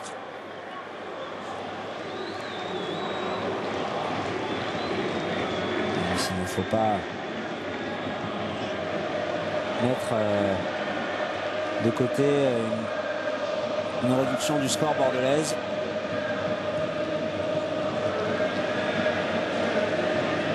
Et au niveau mental, et puis aussi en termes de physique, avec le match de Ligue des Champions en milieu de semaine, ça va être de plus en plus compliqué pour les Bordelais. Une illustration ici avec oui, Stéphane Cessenon, il demandait le ballon après l'avoir transmis à Christophe Jallet. Derrière, c'est vrai que l'ancien Lorientais aurait pu, au lieu de chercher à servir Mathéa Kezman, là pour le coup la mettre en retrait à Cessenon, qui était absolument seul au point de pénalty.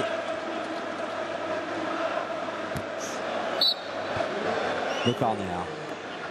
Un peu plus de 10 minutes du terme, tiré par Christophe Jallet. Bélion avec Chalmet. Vers Jussier.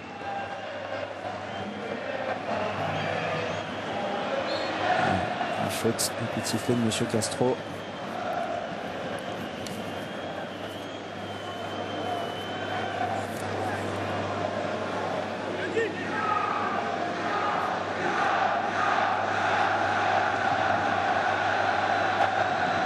Voilà, Pouladel qui demande 2 joueurs dans le mur seulement.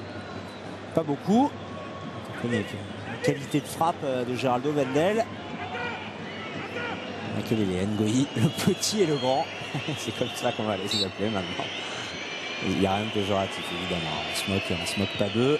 Ah, la tête. Allez, la réduction du score. Et bien voilà. Il y a quelques secondes, je vous ai parlé d'une troisième victoire d'affilée pour le Paris Saint-Germain. Et c'est Ludovic Sané qui, à 10 minutes de la fin de cette rencontre, relance les Girondins de Bordeaux. Le coup franc tiré par Geraldo Vendel, la tête retournée du milieu de terrain défensif bordelais. Absolument tout seul, ça c'est pas normal. Ah, les 10 dernières minutes, forcément être un suspense. Kezman vers Cessenon. Makelele. Allez, tout de suite vers Jussier. Ah, ce sera vraiment dommage de galvauder ce bon match du Paris Saint-Germain par une fin de rencontre de mauvaise qualité. Et encore un but bordelais inscrit sur le coup de pied arrêté. C'est incroyable, même quand ils se retrouvent à 10. Ils sont menés 2-0 à 10 minutes de la fin. Il y a toujours cette arme, cette possibilité de revenir sur phase arrêtée.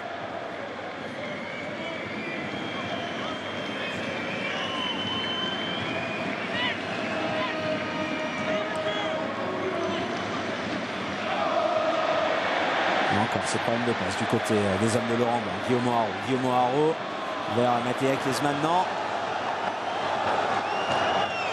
Et l'attaquant de pointe parisien qui demandait une faute à M. Castro.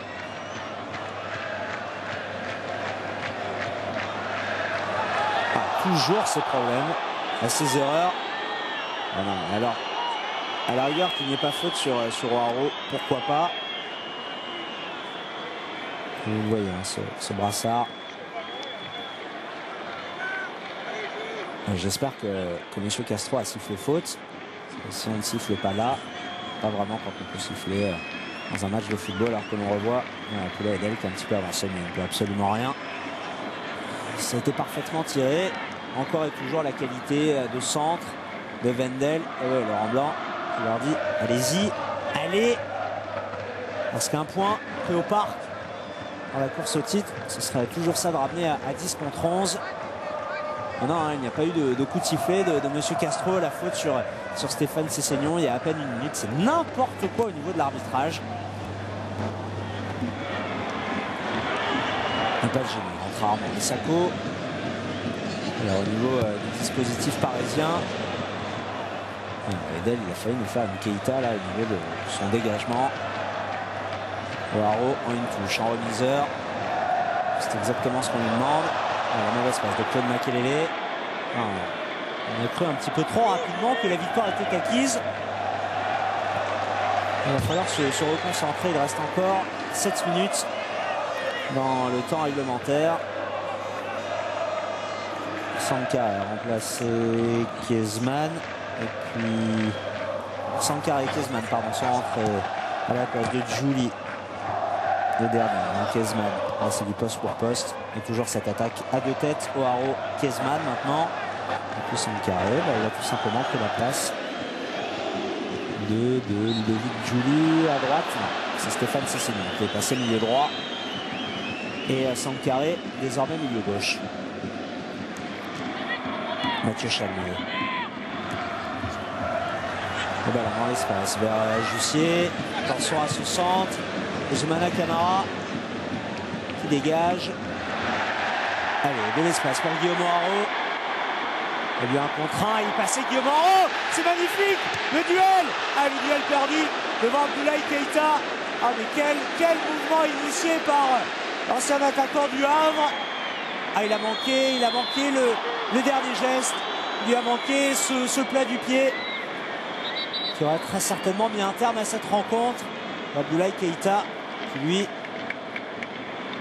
a anticipé et du bon côté, comprenant qu'O'Haraud allait enrouler.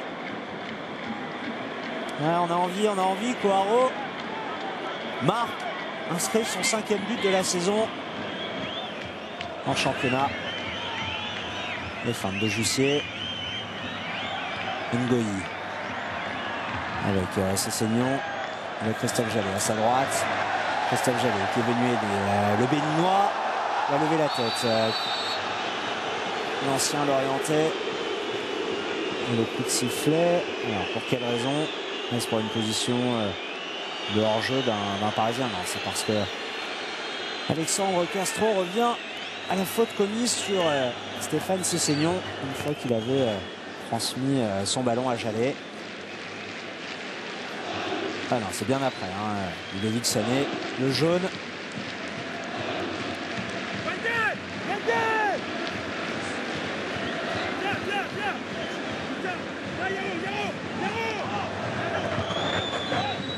La 6e minute.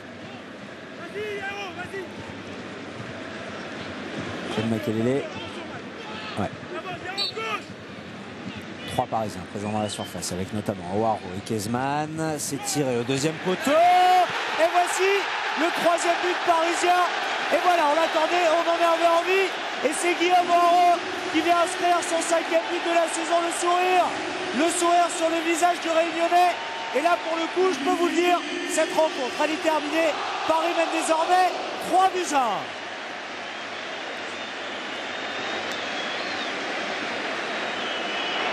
Il n'était que 3.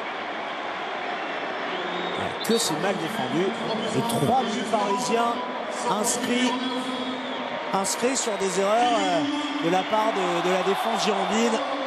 Qui derrière, évidemment, pas aidé par un gardien qui est jeune, qui manque d'expérience. Mais ça, elle a sorti de Guillaume O'Haraud. Remplacé par Jean-Eudes Maurice. Il fait plaisir. Ce 5e but d'O'Haraud. Franchement, pour préparer une demi-finale de Coupe de France, s'imposer face au champion de France en titre, 3-1, même si on n'est pas sûr qu'à 11 contre 11, ça aurait été forcément le même match. Voilà, hein. Il y a eu cette erreur de Siani. Ces erreurs de Siani et Ramé provoquées par Erding et par les joueurs du Paris Saint-Germain.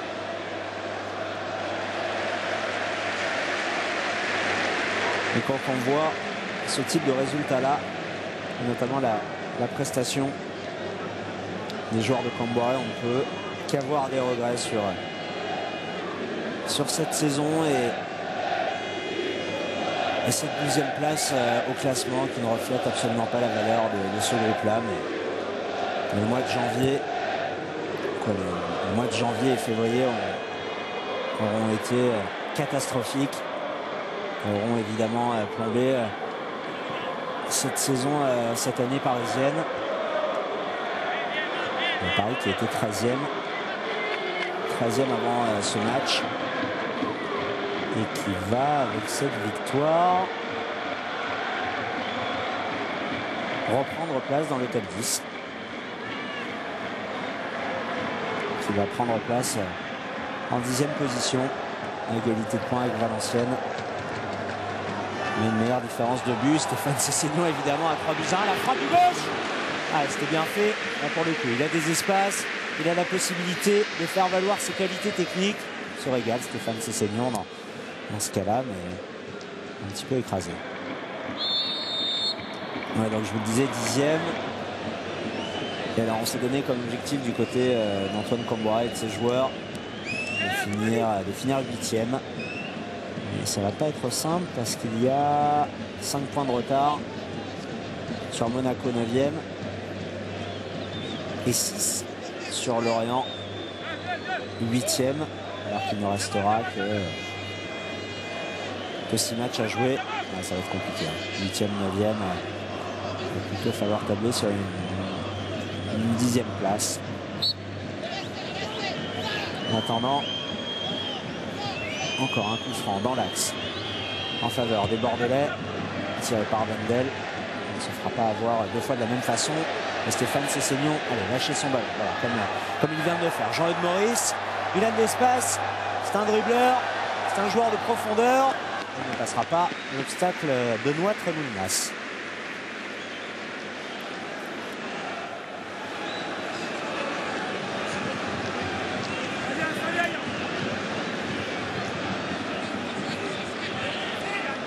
Sessegnon avec Makelele.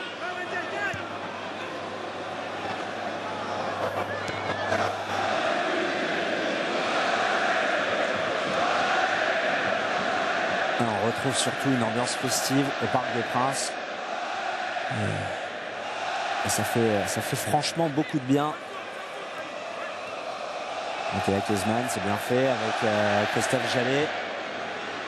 Compliqué après ce qu'il a tenté, ancien joueur de Chelsea.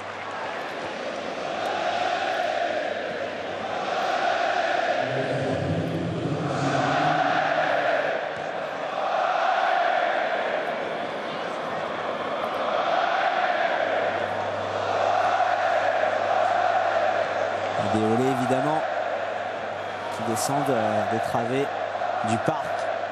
C'est toujours la même chose hein, quand on a été frustré, comme c'est le cas de ces milliers de personnes qui ont rempli le Parc des Princes ce soir. Il y a une joie qui est décuplée par la victoire.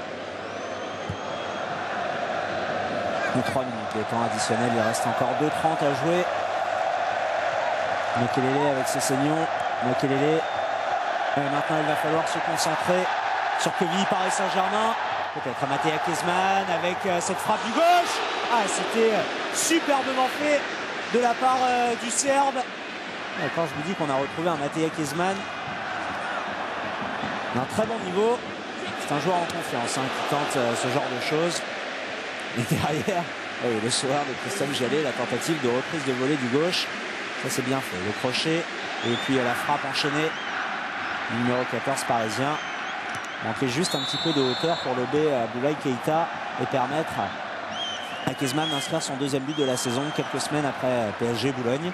Je vous le disais, hein, il reste... Allez, bon, maintenant on va oublier ce match. Hein, profiter du plaisir lié au succès parisien Il reste une 30 à disputer. Surtout maintenant, se concentrer sur Quevilly Paris Saint-Germain. C'est le match de ces 6-7 dernières semaines.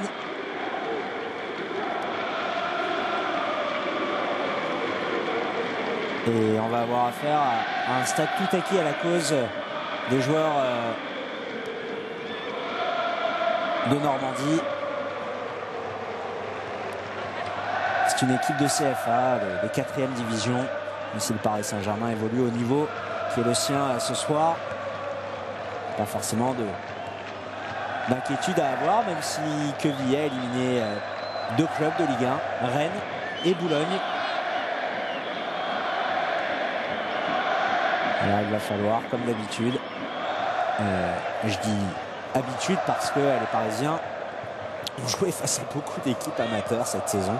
Les tirages auront été plutôt favorables au PSG. Je me souviens d'Aubervilliers, également de Vesoul.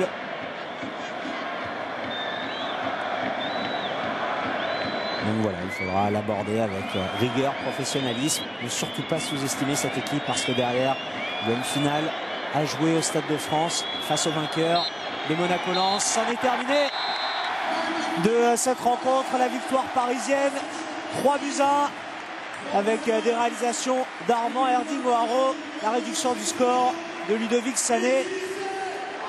Et voilà, ici c'est Paris, descendant des travées du Parc des Princes, une belle victoire avant de préparer la demi-finale de Coupe de France. Alors, on a été franchement très heureux de retrouver et un parc rempli et à côté de cela évidemment ce succès des joueurs de la capitale. On se retrouve donc mercredi soir sur psg.fr en live audio à partir de 20h45 Quevilly Paris Saint-Germain. Merci de votre fidélité, à très bientôt sur PSG TV. Bye bye.